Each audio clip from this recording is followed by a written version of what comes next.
KD dairy मध्ये आपले स्वागत आहे।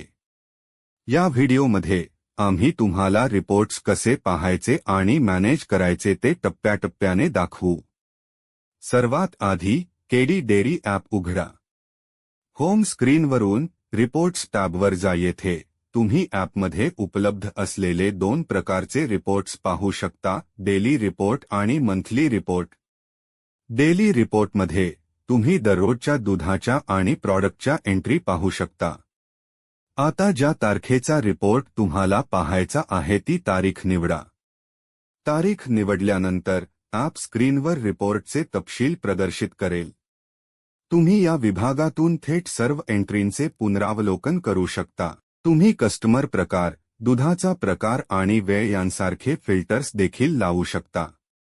आवश्यक असल्यास तुम्ही येथून कोणतीही एंट्री संपादित, डिलीट किंवा प्रिंट करू शकता। रेकॉर्ड ठेवण्यासाठी तुम्ही रिपोर्ट एक्सपोर्ट देखील करू शकता। मंथली रिपोर्टमध्ये तुम्ही सर्व कस्टमरचा मासिक रिपोर्ट पाहू शकता। येथे तुम्ही ज्या महिन्याचा रिपोर्ट पाहायचा आहे तो महिना निवडू शकता। तुम्ही कस्टमर प्रकार आणि दुधाचा प्रकार यांसारखे फिल्टर्स देखील लावू शकता। त्यानंतर तुम्हाला निवडलेल्या महिन्यासाठी प्रत्येक कस्टमरचा मासिक रिपोर्ट दिसेल। यामुळे तुमच्या डेअरी व्यवसायाची कामगिरी आणि व्यवहार ट्रॅक करणे सोपे होते। अशा प्रकारे तुम्ही केडी डेअरी ॲपमध्ये रिपोर्ट्स सहजपणे पाहू आणि मॅनेज करू शकता। आमचे ॲप वापरल्याबद्दल धन्यवाद।